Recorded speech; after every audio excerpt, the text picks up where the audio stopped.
Thanks again for pressing play, and welcome once again to another edition of the Suns Jam Session Podcast on the Bleav Podcast Network, brought to you by FanDuel. Jordan Goodwin rebounds. That's all I got to say. That's all I got to say for FanDuel. You bet that, you add that to a little parlay, you're always going to have yourself a good night. And the dude abided again tonight. Unfortunately, the Suns did not abide, losing 117-93 to the Los Angeles Clippers, making their current homestand a 3-2 homestand after losing the front end of it to the Miami Heat. They ran off three in a row against the Nets, the Pistons, the Cavs.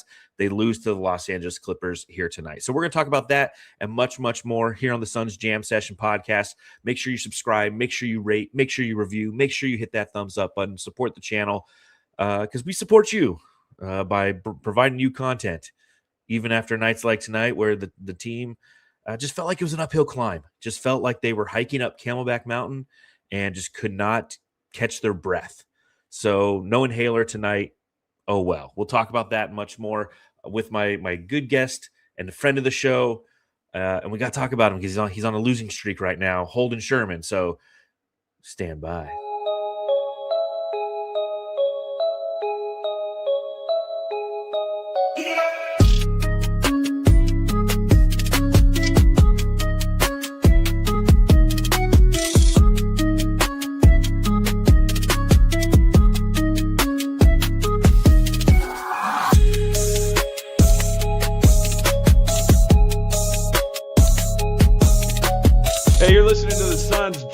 Session Podcast, shooting the shit about the Suns since 2019.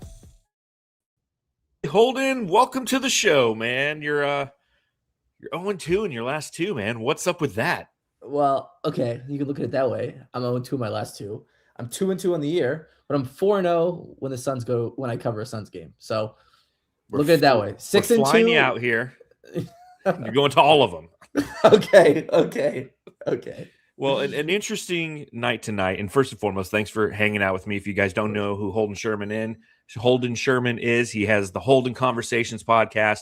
You can follow him at Holden Sherman 1 on Twitter and read all of his writing at Bright Side of the Sun. I got a question for you like I always do.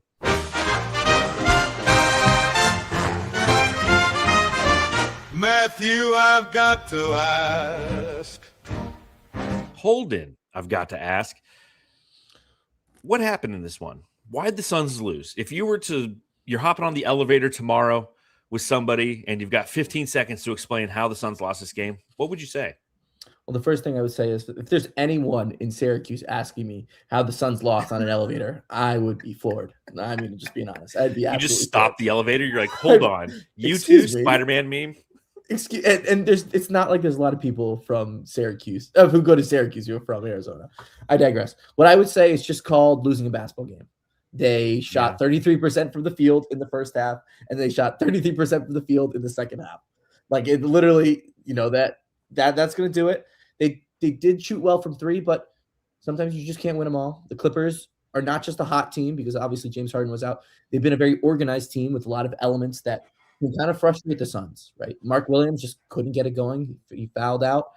Kawhi was just in the start of that third quarter was just like a machine.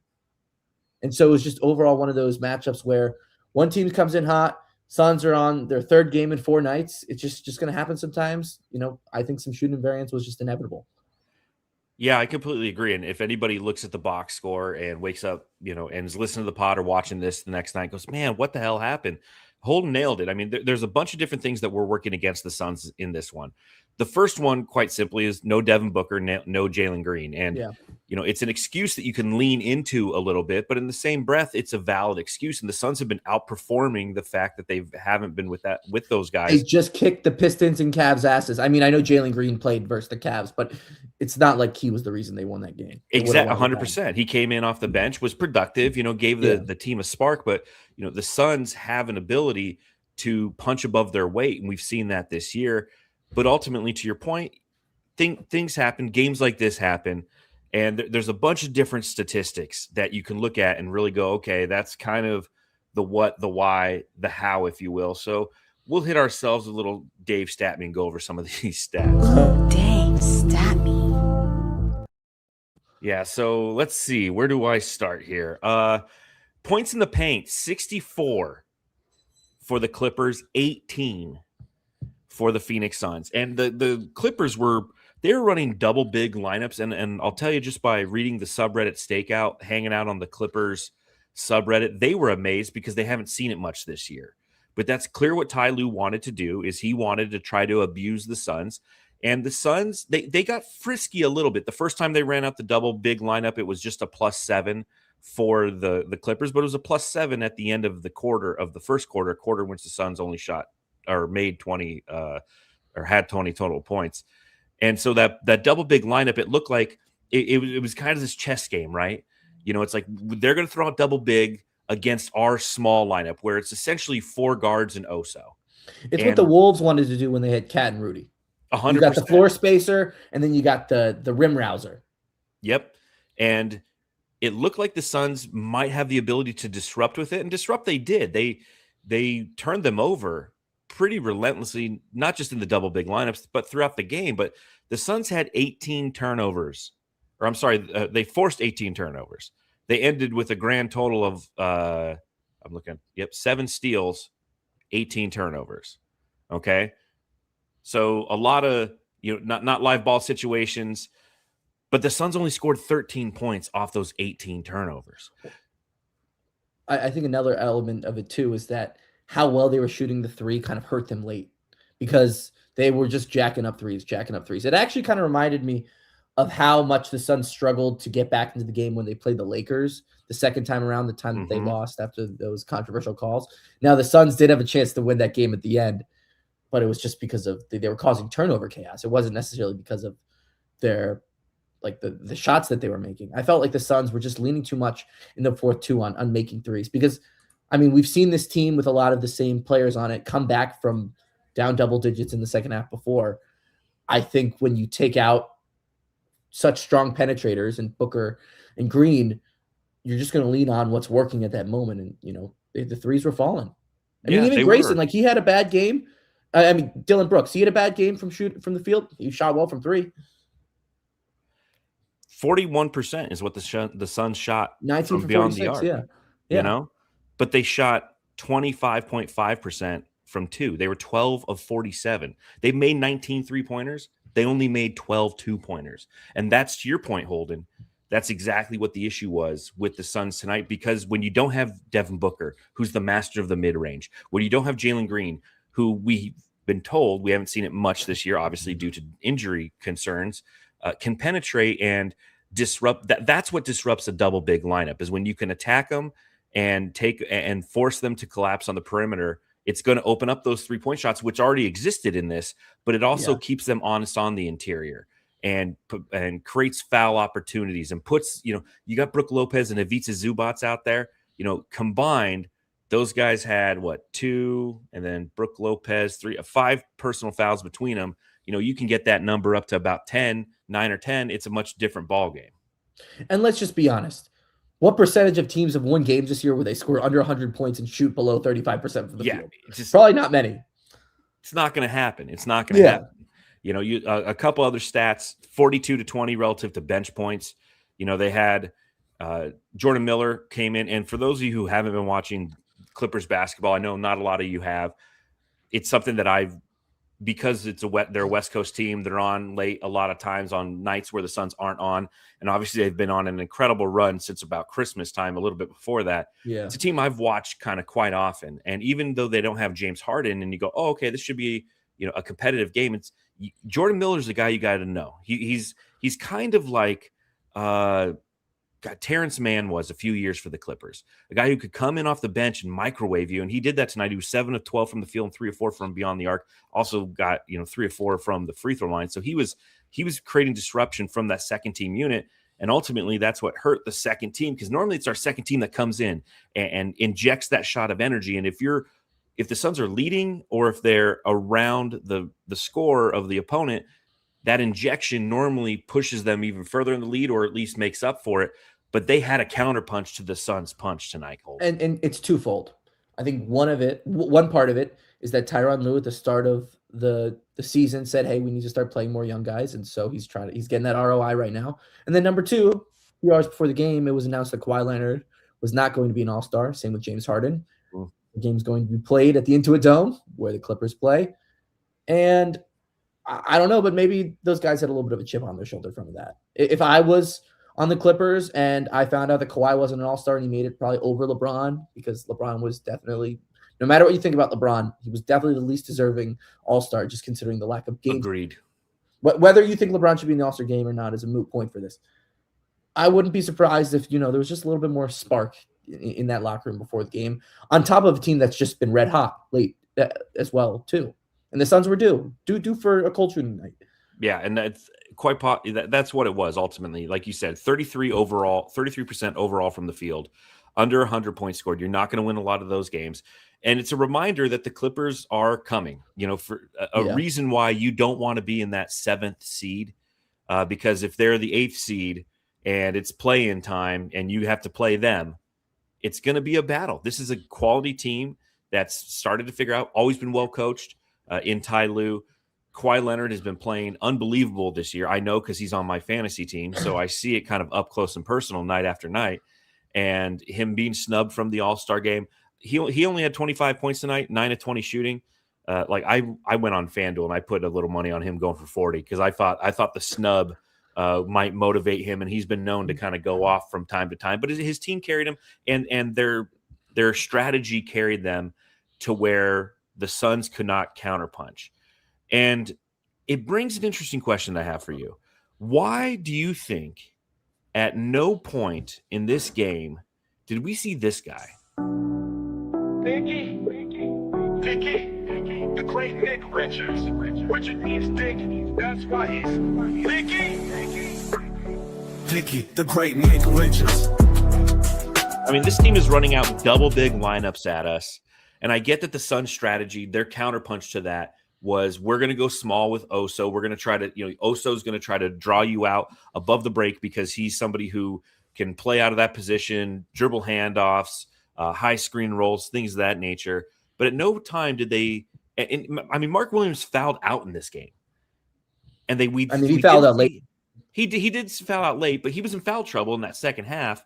At no time was like, hey, let's throw 3 to 5 minutes of Nick Richards into the fray and see how this team responds, how he responds, and what the Clippers do to what he can bring. What do you think, Holden? Well, he played I just looked. He played double digit minutes in both of the Suns' wins over the Clippers earlier this season. I think it's just kind of sticking with what you know. Why would Ott change anything, even if the matchup kind of, like, the Suns are playing with so much confidence right now? Why are they going to be the ones feeling like, oh, we should adjust for other people? So Fair. It's kind of like sticking with your routine. Like the Suns, like they've beaten the Thunder. Like this year, they've beaten the Thunder. They beat the Knicks twice. One of them, Jalen Brunson, was playing in. They beat the Sixers on a kind of impressive back-to-back, preventing Tyrese Maxey to 28% shooting from the field. They just kicked the Cavs and Pistons' asses. Like, I feel like the Suns are playing with a level of moxie right now, and I don't think that will change after one game where, you go into their house, a place that they've been really good this year. They don't feel like they have to acquiesce to their opponent. They're just going to, run their style. I think it's because what's the point of playing Nick Richards if you trade him next week? Yeah, you're going to get a dejected player. What's the saying? And it's what quiet quitting? It's like I forget. Maybe this is why I'm in college. What's the saying where it's like you quit before you actually quit? Yeah, quiet quitting. That's okay. what it is. Okay. It's when people put in the bare minimum effort at work, just to get by, and knowing that they're looking for a job elsewhere, things of that nature. Whereas Nick Richards, my assumption is the Suns, the way that they're going to operate this upcoming Thursday, 5 p.m. or I'm sorry, February 5th, 1 p.m. our time, 3 p.m. your time on the East Coast. The trade deadline, it's probably going to be something very small. It's going to be Nick Richards. It's going to be for a second-round pick that may never convey. And ultimately, it gets the Suns under the tax. It opens up another roster spot so Isaiah Livers and Jamari Bouye can come on those two-way contracts or come off of them, sign normal deals. And in all honesty, I think the Suns should then, from a two-way perspective, sign CJ Huntley back as a two-way down in the G League, because I think that kid has a bright future and could potentially assist the team as time progresses. But I think that's also give Man a more clear role, which is the emergency center, which I don't think is a bad thing. This is true. It's bumping him up in the depth chart, because we're entering that part of the season where I ultimately think that we should start to see a little bit more of his usage. But again, to your point, when the Suns have something that's working, why disrupt it? Now, that being said, in this game, it wasn't working. And I think that there was an opportunity for Jordan to literally just pull the guys aside and be like, listen, it's not working. They're crushing us with this double big thing. Let's try something new. And maybe you don't put Richards out there. Maybe you do put Kaman Malawach out there. But obviously the challenge is he played today with the G League, which is something I do want to talk a little bit about later. Another thing too is this is a divisional opponent, which means that every year these two teams play at least 4 times. I mean, the Suns are playing the Lakers 5 times. I know that's a sour subject for you. Yeah, don't get me with the play-in tournament. I know that. Like that in OKC. Why? Although the Lakers, I don't care about. The Lakers don't scare me anymore. They're paper tiger. They got their teeth kicked in by the New York Knicks tonight, and that's why I wanted to win this game, just because we would have finally jumped them in the standings and hopefully for good. I digress. There's just an element of you're just going to lose basketball games sometimes. There are some times where you see this a lot in football, but especially like a lot in basketball too. You can kind of like pencil in a loss. It's like, we're due here. Sometimes you can pencil in before the season. Like, I guess like when the Suns play the Hawks, it's a loss. Yeah, no shit. When they're going to Atlanta. Well, in Atlanta. Oh, and this year in Phoenix too. So here's another question that I have for you. Should the Suns send this guy to the G League? Dun, dun, dun, dun, dun, dun, dun, dun. Dun, dun, dun, dun, dun, dun, dun, dun, dun, dun, dun, dun, dun, dun, dun, dun, Ryan Dunn played 12 minutes tonight. He was 0 of 5 from the field, 0 of 1 from beyond the arc. He had a couple rebounds. He did have one steal, which was huge. It hit like a 6-leg parlay for me, which was, shout out to Justin and Dan for that one. They sent me that one to me. I was like, you're shouting at Justin? I feel like you're usually shouting him out for bad. No, he nailed this one. He's the one who passed it on to me. The gambling gods were good tonight because of that Ryan Dunn late steal. But, I mean, Ryan Dunn looks so unbelievably lost right now. He's lost on offense. On defense, and I've talked about this on a couple episodes recently, but I feel like it's not getting better. And I know that this is a year in which I have preached patience. I've preached development, and it's a developmental year for him. But it feels like he simply is abhorrently lost. So tell me what you see and tell me what your thoughts are as it pertains to Ryan Dunn and what appears to be regression. Although I went over the stats on the last podcast, it looks like everything's trending up. Year over year, he's actually statistically better. But as this year has progressed, he's getting worse. And I know I'm going to write a whole piece on Brightside about this tomorrow or the next day. I just know it. 2 things. One, people weren't lying when they said the 2024 draft was weak. I know everyone was obsessed with the Suns draft war room where the Suns media team did a really great job of kind of breaking that down with how they got Oso and they got Ryan Dunn. But it was known for a weak draft for a reason. I mean, people are already questioning Reese Shea. Castle looks good. Sar looks good. Reed Shepard still a question. I think that's the one element of it where it's just like, and we talked about this a lot during the summer, like on the Brightside staff, where it's like, Ryan and Oso are just like these darlings in Phoenix just because they're young players, and that's something the team doesn't have a lot of. Now the Suns have more young players and kind of even players who are more raw, like Man and Fleming, and so the spotlight isn't as bright on them, pun intended, bright side of the sun. I think the second element of it is as Ryan Dunn has struggled more, his playing time has waned. You know who that kind of sounds like? One of your least favorite players in the NBA, I'm pretty sure, Jonathan Kuminga, where he just doesn't have that kind of wiggle room. He doesn't have that wiggle room, so he's playing tighter. And his corner threes feel even heavier. And that's his, his best, 3-point shot.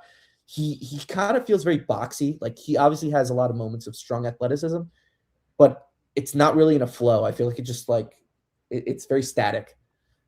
And so this is more, I would say, I'm more looking at his performance holistically rather than just today.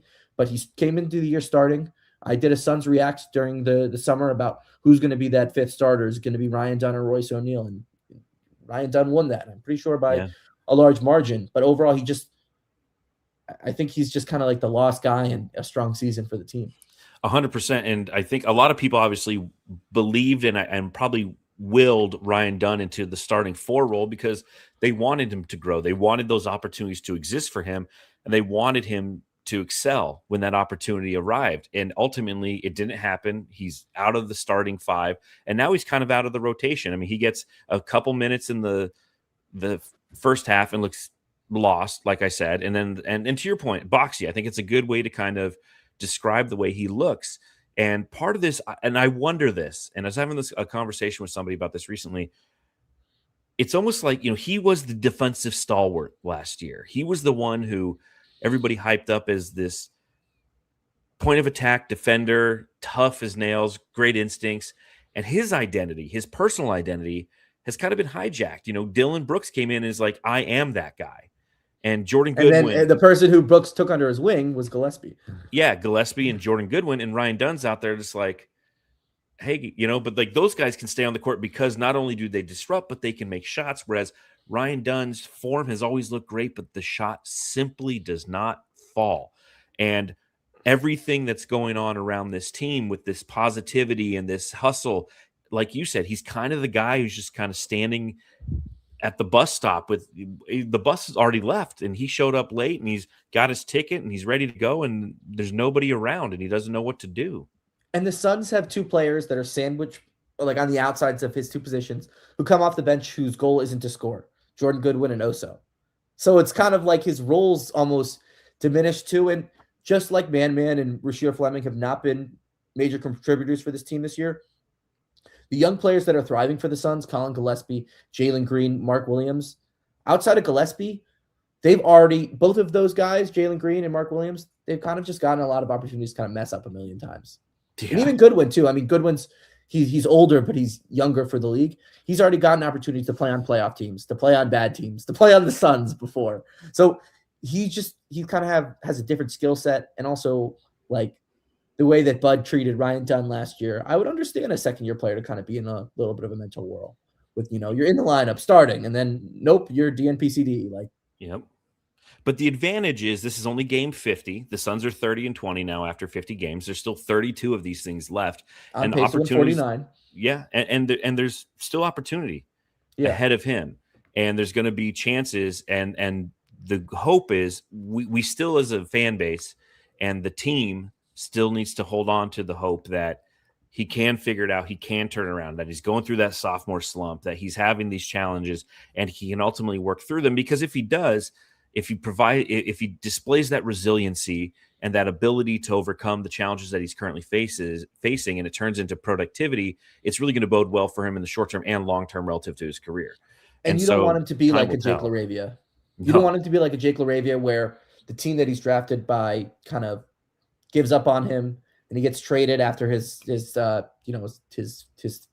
fourth year options declined. Yep. And then all of a sudden he signs with the Lakers, LaRavia, and he's built out a solid role for himself. You don't want that to happen with Dunn.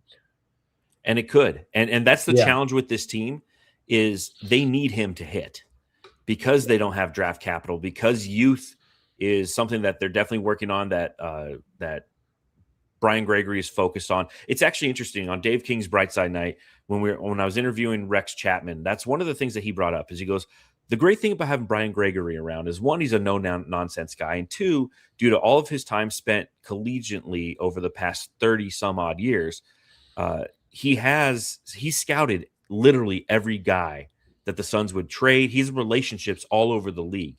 And, it's interesting that having that is a great conduit and ability to reach out to other players when trades come around, if and when possible, if needed, this upcoming offseason primarily. But the challenge, again, is the scouting team. Like, if you're on the Suns scout team and you're going to like colleges, what are you doing? Because you don't got picks for years. It's like they do have a pick this year. A second round pick. They don't have a first rounder. I don't even think they have a second rounder. No, they have their swap. I wrote a whole article on Brightside breaking down where that thing is. We traded it away ultimately with Yusuf Nurkic. We traded with Utah. Oh, yes. Yeah, we traded with Utah. We gave up one. We got 3 from them, and because that unlocked this year's pick, which we traded with Nurkic to get him gone. Wait, but don't they also have the swap from the Wizards? The swap from the Wizards, the Grizzlies, and Magic, and all that stuff? The pick we traded away was swapped 4 times over. We had the worst of 4, and then we traded it away. We don't have a first round. It's okay. to be very boring writing for Brightside this upcoming For offseason. some 'cause, reason, like, I should know that. a lot of people do or don't know it. But again, I recommend going to Brightside. I did like this long, tumultuous history of our 2026 first round pick, and I broke it down blow by blow by blow by Yes, blow no. by blow by blow by blow because it was pretty bad. It was pretty bad. Keith Meadows thinks we can go 62-20. Let's fire off a 32-game win streak. That would be fantastic. It still wouldn't be the all-time No. most winningest winning streak. It'd be tied for the second. Oh yeah, it won it. Yeah, the Lakers. 73 Lakers? I think it was. Yeah, I do want to say one thing though about Brian Gregory. Please. We're in football mode. Super Bowl coming up. It kind of reminds me of the power that Pete Carroll had in the early 2010s when he was with the Seahawks, and kind of what Jim Harbaugh has right now with the Chargers. Where it's like just that sphere so well, it can help you kind of find some especially in Carroll's case, like he cheated all the whole time he was at USC. So once they were about to nail him to the cross, he's like, I'm going to the NFL, and then he brought players with him there. So I hate Pete Carroll. I can't stand it. I hate USC. I can't. I'm a Notre Dame guy, but I can't stand the university. But you understand the analogy. Oh yeah, I get the analogy. Okay. But anytime I have an opportunity to shit on Pete Carroll, I will shit on Pete Carroll. Yes. Because fuck that guy. Tell me the Right side. There was a ton of bright side in this game. But Grayson Allen, I liked what I saw from him tonight. The part of the game that the Suns seemed to figure it out. And they got this. They were down 13. They tied the game. And then they kind of went back down again. But Grayson Allen realized, like, if I touch the paint, instead of settling for perimeter swings, because that's all the team was doing, right? Like you said, Holden, they fell in love with the three ball. It was working. So they continued to launch from beyond the arc. And they were doing so in an effective manner. But that's not sustainable. And so when Grayson Allen started penetrating and touching the paint, things really started. And that's actually when the Suns really started shooting well from three. But I liked what I saw from Grayson Allen. I just thought it was a quality game for him, even though, ultimately he ended up shooting 7 of 21 from the field and 4 of 13 from beyond the arc. But he had 8 assists. He had 23 and 8. And I just thought that was extremely valuable for this team tonight. And he's done a very good job. I saw this in person when I, was on the Suns road trip. He's done a very good job of being more than just a scorer. Mm-hmm. And scoring in an inefficient manner, which I think there is like an art to it. KD, I think about best Suns inefficient scoring games. KD's 39 against the Nuggets in game 3, 2023 playoffs. He just casual 39, because he got the free throw line a million times. Mm-hmm. That's even before my day right for Brightside, by the way. That's how long ago that was. Yeah. Jeez. But I digress. Grayson, I think when he came here, when he came to the Suns, he was just his role really expanded. And then he had that, double-double versus the Jazz, and he became more of a passer. And then Bradley Beal was out of the game, wasn't playing a lot. And then he had to kind of adjust and be more of a scorer. There was just more need for him. And I think the way that he's been able to, kind of be like a gross scorer sometimes, kind of like, I don't know how you can feel about this, but kind of like when Jordan Poole used to be good almost. Yeah. but that's complete. That's 100% correct though, because Jordan Poole, when he was clicking back on, when he was the third splash brother, right? Yeah. His role night to night was, come off the bench, provide us some youth, provide us some a bolt of energy, and if he hits some 3-pointers, manage it. And as time progressed, he became an integral part of what that team was, because they're like, oh, hey, we can pull Clay off the court and put Poole out there with Steph, and then they cook. We can pull Steph off the court, have Poole with Clay, they can cook. When all three are out there, they can really cook when he can shoot the 3 ball. And that's why even what's going on right now with Devin Booker being out, with Jalen Green being out, Grayson Allen has on these nights, outside of one, I feel like there's one game where he really didn't flex his offensive muscle as much, and that was against the Nets last week. But every game that Devin Booker has been out, Grayson Allen has been the tip of the spear. And it's because he has the ability. He's sneaky. He can sneakily get to the paint. As I mentioned, touching the paint is so important for this team because they don't do it often enough, in my opinion. And he's somebody who can do it. And when we are back healthy and when Devin Booker's back out there, it's just that extra wrinkle. And those are the things that when you look at a loss like this and you go, dang it, shucks, oh darn, it wasn't our night. This is true. But there's also things that happen tonight that are going to be highly beneficial for Grayson Allen, for Jornot, for his coaching staff to look at the film and go, you know what? Let's take a look at that night on the first night of February when the Suns had to play against a double big lineup. And how did we do? We know we didn't have Devin Booker and what have you, but what did we do? How can we do it better? And for Grayson Allen, okay, Devin Booker's back. Jalen Green's back. You're now the third guy. You're coming in off the bench again. You're Jordan Poole. Yeah. We're going to put you out there. Lean on what you did a little bit. Not every possession, but find possessions where you are the penetrator and you're the one who's either taking it to the rack or the one who defenses are collapsing upon, and you're finding a wide open Jordan Goodwin or a wide open Colin Gillespie. And all of those little things translate over the bigger arching story that is this season. And then another element of it too is that this is one of those losses, even for Grayson too, where it's like just missed shots. I feel like, I'm not in the film rooms with them, but you come back and look at the film, it's like missed shots. Yep. Well, Colin Gillespie tonight, man. Oh, I needed one more three from him. He was 4-10. I needed 15 points from him. I just want to check real quick, see if I would have hit this parlay. Jordan Tyson, I also needed 15. He was minus 15. He was minus 15. The wrong type of 15. Yikes. But again, there's things to be taken away from these losses. And see, I'm so much more pleasant when two guys don't go out with an injury. See, Holden, and Jalen Green had just returned, like it was the second game back, and Booker had 31 through 3 quarters. Oh, yeah. If Colin Gillespie had hit a 3, and your Bills weren't just eliminated. Yeah, January was a rough month. It ended nicely, but man, it was a rough month. There wasn't much going on the subreddit, but I'll report back. The Suns Jam Session subreddit stakeout. Air conditioning. You need a unit, we've got you covered. NettlesAirs.com is where to go, brother. Call 623-444-48. Nettles Air makes your home feel great. Woo! I should just do the Batman voice. I'm not wearing the Batman mask for those of you who are listening, but I shouldn't have told you that and just do the Batman voice. And you guys be like, oh, he's doing Batman. But I just don't feel like doing Batman voice tonight. My hurts a little bit. Sicknesses are going around. Just take care of yourself, take care of your family, take your vitamin C and such. So this is what was said on the Clippers subreddit. Now, I will say, one, not a lot of ammunition here. They didn't talk a lot of shit about the Suns. All they did was talk shit about Chris Dunn.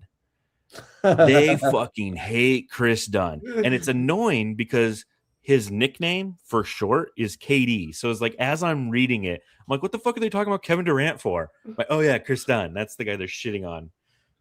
But every fan base does it. They shit he was on someone the Suns fans really wanted about 2 seasons ago. Yeah, I was one of them. I wouldn't mind because he fits what we are now. So it's like we have what he brings in Jordan Goodwin, right? In Colin Gillespie. Would you rather have, and I know you got to get to the subreddit, but would you rather have Goodwin or Chris Dunn right now? 1 second. Well, I want Jordan Goodwin simply because he plays with that defensive intensity. Every time he comes in the game, he is a game changer. He can hit the 3 ball. He hit the 3 ball again tonight. And he's a lot cheaper than Chris Dunn. Chris can Dunn, wear the mask for you. Yeah, he rocks the mask. Like if I don't have to wear the mask, boom, I got him. So I like the idea of Chris Dunn. He's on a $5.4 million deal this year, next year. So he's not out of the realm of possibility relative to acquiring, like trade Nick Richards for him. No, I'm just kidding, but I'm not. They want all the bigs. Yeah. So here's what they said in Los Angeles tonight. Scott Foster reffing the game. No wonder Harden ducked the game. And no wonder Chris Paul ducked it too. Yeah, there's a Chris Paul here. Scott Foster's sudden love for the Clippers has no connection to a certain player being sent home. LOL. Well, Classy Nasty in the comments said Scott Foster hit his parlay tonight. Well, he always does. That's why. I mean, he's the best because he always like. We need to hack into his account, see what he's betting on because he never He's failed. the new Tim Donaghy. Yeah, 100%. They were homies. Kawhi unfazed by bitch ass Brooks. Nice ending there. We got this. Kawhi just got to get hot. Phoenix defense has been pretty solid though. Tip of the hat. See, they were complimenting us. Teams compliment the Suns now, and I've said this on previous subreddits, and I'll continue to say it. They'll talk shit about us, and then they'll be like, "But we totally need to be more like Phoenix," and like it's such a good, feels good to be that team. Grayson Allen is and always will be in bitch mode. I heard someone say Grayson Allen looks like Ted Cruz, and now I can't unsee it. Oh my God. I wish I was covering that game, but I wish I heard that on the broadcast. I would have just started laughing. Grayson has the most punchable face. And I talked about this in the last podcast, but no, it's Lou Dort. Sloppy turnover, but once again, Phoenix failed to capitalize. We've been quite lucky. And I mean, that's literally the story. We turned them over 18 times, and we had 13 points off turnovers. Drives me nuts. And then this one is kind of a mode of respect. This is one that I've never seen, and it means that Colin Gillespie is making an impact. Colin Gillespie has a very punchable face, and the Suns exploit moving screens. Good for you, Colin. You're finally in the punchable face category. Yeah. The Suns Jam Session subreddit stakeout. I'm sorry I cut you off there. You have to matter to have a punchable face. Exactly. That's my point. Like, opposing teams are like, man, I want to punch that guy in the face. I'm like, good. Wow. He's making an impact. Like, nobody wants to punch Nick Richards in the face. Yeah. Wait, this is my question. Do you think Suns fans wanted to punch Yusuf Nurkic in the face, though, last year? Man, Yusuf Nurkic was such an interesting topic because I think there was a sect that did. Now, I will say that part of that sect of people who wanted to punch Yusuf Nurkic in the face last year were the pro-Aytoners, the people who were Ayton stans, would go to die on that hill. And so anytime that Yusuf Nurkic had a bad game, they'd come out of the woodwork. See, I told you. And all you had to do is like, yeah, we're not paying this guy $33 million. Okay. And then the way the season evolved, and ultimately he got benched, and we found out that him and Budenholzer didn't work out. I was always pro Nurkic because of the price for value paid. We paid $16 million for him. I thought he was a decent center, and he's proven it this year with the Utah Jazz. I mean, what did he have last week? 3 consecutive triple doubles. So crazy. You That's know? like Corey Brewer's 51-point game. Yeah, like, but the difference is Malachi Flynn's like, yeah, but those were like one-offs. Like, he's consistently. Another guy I have on my fantasy team, Yusuf Nurkic, and he's great to have as like a backup, and you need to throw somebody in there real quick, and then boom, he pops for like 50 fantasy points. He's great for teams that are tanking because he's not good enough to change wins. This is true. You know, so I think there's a lot of people who wanted to punch him in the face. I will just say that I didn't. Now, Dylan Brooks lived atop my most punchable face category for years. I used to always play one clip over and over on here, and I bet you I can find it. Let's see here. Going back in time. Right here. I used to play this all the time on the pod. So it's Dylan Brooks at the University of Oregon flopping, and it's like one of the most egregious flops I've ever seen in my life. And I've been playing this on the podcast since 2021, right? I mean, that is... You know who he looks like? Who? Your man, Josh Allen. No, he doesn't. Josh Allen's a man, dude. Josh Allen gets pounded and steps back up. He's playing with a broken foot. He's like, I'm running for 50 yards. Fuck off. So, but he was atop my list, and now it's like Lou Dort. I think Lou Dort's the number one guy. It's like, I just want to write in the kisser, but like, I'd have to punch and run, dude, because that guy would destroy me. He's a tank. He is. He's a linebacker. That guy can go play middle linebacker for the Buffalo Bills or the Arizona Cardinals right now. Like, that's a fact. No. The New York Giants need a middle linebacker. Boom, you got Lou Dort. Just call Mike LaFleur. Yeah, God. It's a good hire by the Cardinals. It really is. But the Cardinals, because they're fucking idiots, they should have held on to Gannon for one more year, because we have this whole K1 situation that lies before us. And this should be the year where we dish K1, we get things back, we run Jacoby Brissett as our quarterback for the year, and we have another shitty season, because the 2027 draft is stock full of quarterback talent. This draft is Mendoza wouldn't be a fucking third-round pick next year, but it'll be the number one overall pick in this draft, right? And so the Cardinals are going to have the third overall pick. They should go trenches this year, stick by that. But again, it would be so much better, which is poor English, but it would be much better for the team if they just held on to Gannon for one more year, axe everybody next offseason, bring in your new quarterback, bring in your new coach, bring in your new GM, kick his ass out, and do a full-on reset. But the Suns are very different than the Cardinals because the Suns are in the process of practicing patience, whereas the Cardinals were just impatient. And they're going to pay for it for another 5 fucking years. The Bidwells are idiots. Matt Ishbia, not an idiot. Talks to me courtside. He's a cool guy. That's all I got on the Cardinals. Oh, okay, I didn't know. No, I think the second that Gannon put his hands on a player, that's when he was fired. It's football. He should have body slammed him. Dropping the fucking ball. DeMarcado dropping the ball at the 1 yard line. You fucking idiot. Let's jam star this bitch.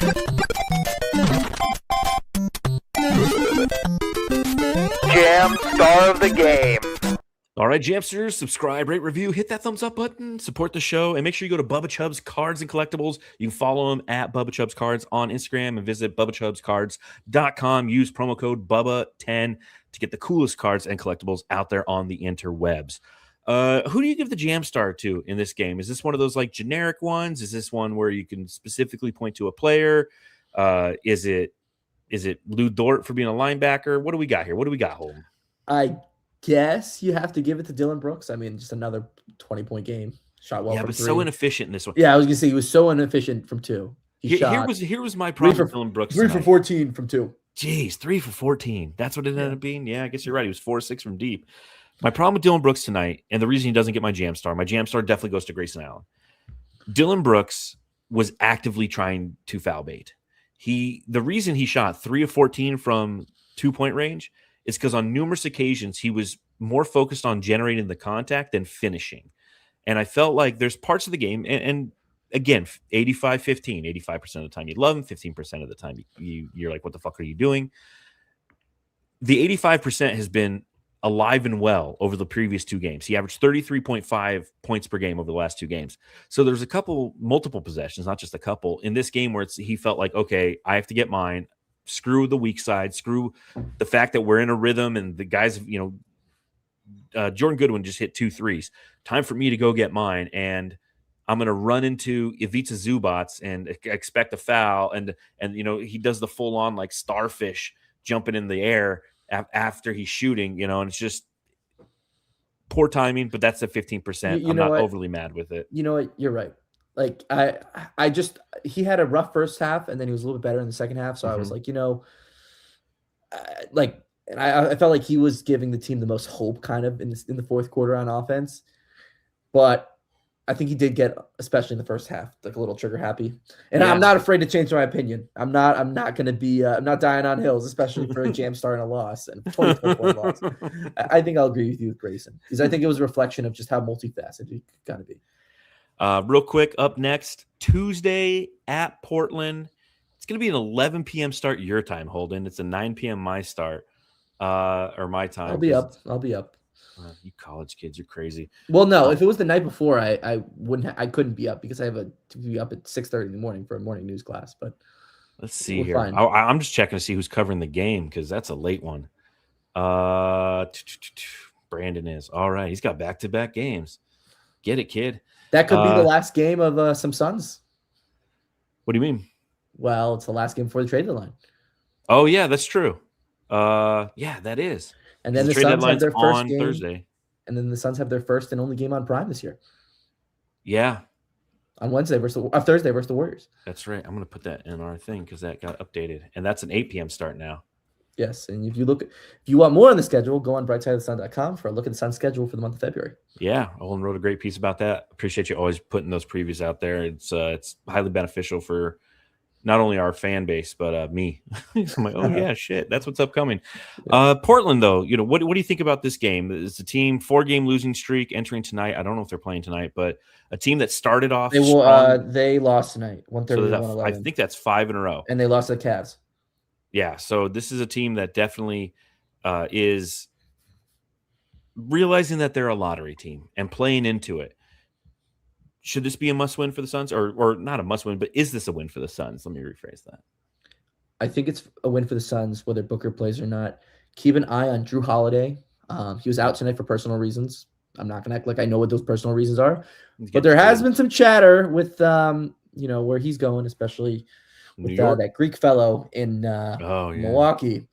So maybe their team looks different, maybe not. Again, he might just be out for personal reasons. I'm not trying to say I know by any means. Well, Harden was out for personal reasons tonight. Maybe Harden's being traded to Portland for Drew Holiday. I'll tie it. And the rule now is there's no such thing as a 2-team trade, except we've already had 2 3-team trades this year. Yeah, I mean, two team trades. 2-team trades, yeah. Oh my, Peter Piper pickle peppers. But Peter Pepper pizza is the pizza people pick. Oh my God, Jeremy Grant could be on the trade block too. Danny Avdia finally deserving All-Star. I think this is a win for the Suns, and also I think that win that they had early in the season against Portland was one of their most dominant of the year. Yes. It's like, hey, we don't mess around against teams that we're better than. So and that's what we should expect. Yeah, that's gonna be late. Last thing I want to talk about before we get out of here, just give a quick G League update. The Valley Suns. For those of you who don't know, come on Malawatch and Rasheer Fleming played tonight. Rasheer Fleming ended with 16 points, 7 rebounds, 4 steals, 1 turnover. Come on Malawatch, 10 points, 13 boards, 2 blocks, 0 turnovers in their Valley Suns appearances today against the Delaware Bluecoats, which is the Philadelphia 76ers G League team. Then obviously we saw them play tonight with the Suns, but I liked what I saw. This is a game that I watched today. The only challenge that I got 2 things. One, I post the graphics that if you're watching the pod, you can see the graphics that I create, and then I post these to kind of showcase what they've done. There's so many people who see like a 10 and 13 from Malawatch and are calling him a bust. It's like you didn't watch any of the game, man. You're simply calling somebody a bust based off of a box score. And secondary, I'll say, when you watch the Valley Suns, the biggest challenge that they have is they're a guard perimeter-centric team with a bunch of like Jaden Shackelford. All the guy does is shoot a ton. Now, Kobe Brea was 1 of 11 from beyond the arc. Rasheer Fleming was 1 of 10. And it's unfortunate because I feel like when Rasheer Fleming and Kaman Malawatch go down there, they need to run some sort of organized basketball to put them in positions to score. And they really don't. It's just like chuck, grab a board and get a second chance point. So for those of you who are worried about the development of Kaman Malawatch, I think he's coming along fine. What I see down there is quality basketball. It's just not putting up the stat line that maybe you want. I want to ask you about this because I feel like our listeners might be interested in this too. Before the year, people trying to say Kobe Brea was going to replace Grayson Allen before the start of the year. You got to give everyone like a little update on the Kentucky alum. Yeah, so the thing with Kobe Brea is he started horribly from beyond the arc, and he's actually over the past about 10 games played pretty well, shooting the 3, looking a lot more confident.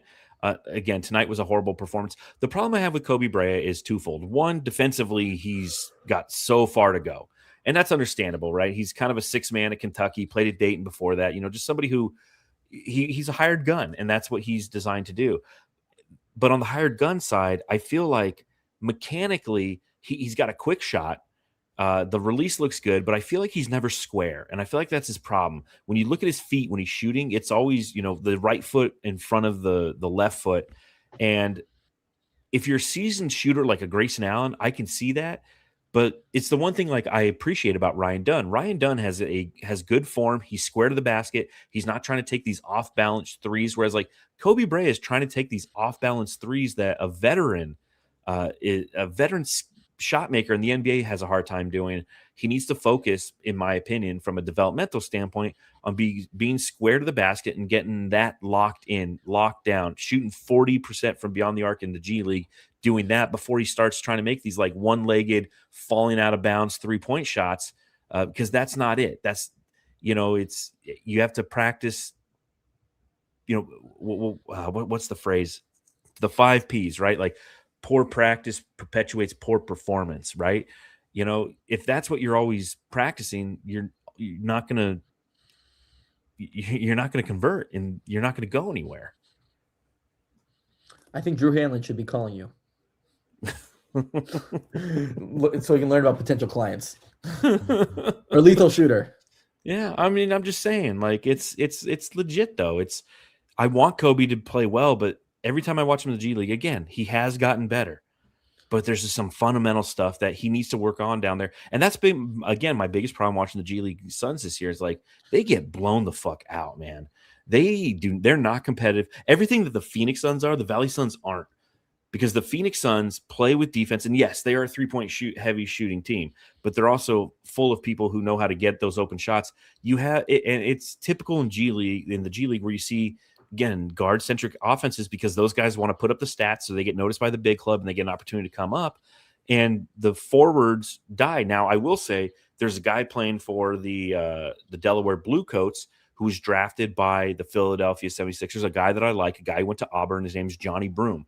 I really liked him, and he had a great game today. Again, fundamentally sound. And I forget the name of the other guy who just fucking Charles Bassey, man. Charles Bassey just fucking destroyed. Well, he's gone back and forth. Yeah, but that's the difference, right? He goes back and forth. He's a big, and they were running sets to put him in a position to dominate. Whereas like Kaman Malawach never caught the ball on the block. They never ran a set for him. You know, the only time every time they'd run a high screen roll, they were running double panes. They were running double big lineups with CJ Huntley and Kaman Malawach doing double Spain pick and rolls. So in that situation, you have two rollers eventually that you can choose from, and Shackelford would just run over to the corner and shoot it up. You know, it's like, dude, hit one of the roll guys because like I'm like, oh, Malawach is open. Up now, CJ Huntley's open. Those 2 points every time. But they're running these sets where it's just like Shackelford, who ends with 35 points, and everyone's like, wow, he hit 7 threes. It's like, yeah, he took fucking 20 of them. Like, you know, it's like, I want to see development for these guys, not just on how to rebound the ball off of his misses. There you go. There's your G League update, everybody. So you're gonna make that into a short? I did already. Okay. I did it right after the game. Stop by the YouTube channel. I got the shorts going on. Well, I guess I haven't been looking at the shorts since then. You've been busy today, watching the Suns. Well, yes, that too. I've been cranking out the shorts recently. It's been good. I've enjoyed them. Yeah, it's. I'm subscribed, but they naturally come to my feed anyways. Yeah, it's quick hitting information about the Suns, and I'm already writing about the articles fucking anyways. Yeah, exactly. So, well, on that note, Holden, I appreciate you hanging out. Jamsters, everyone who's watching along live or listening later or watching later, appreciate you hanging out. Holden, once again, tell everyone where they can find you.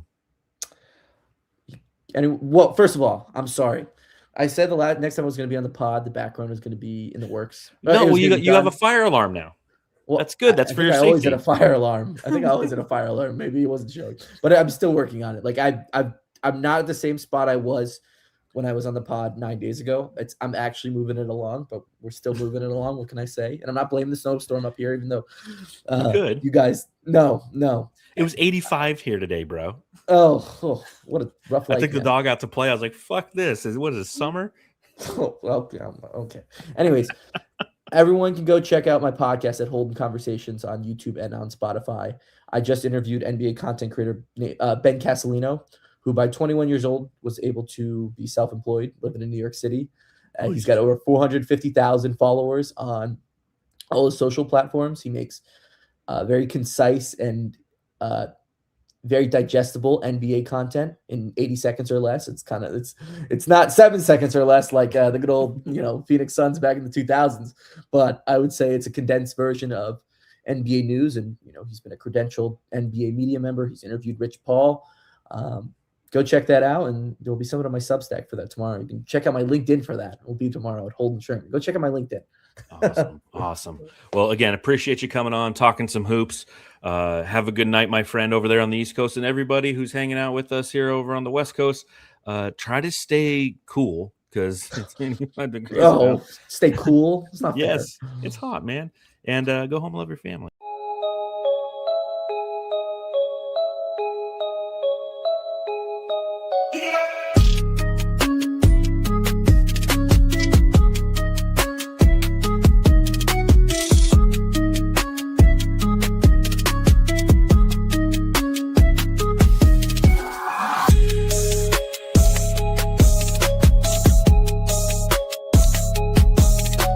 Hey, you're listening to the Suns Jam Session podcast, shooting the shit about the Suns since 2019.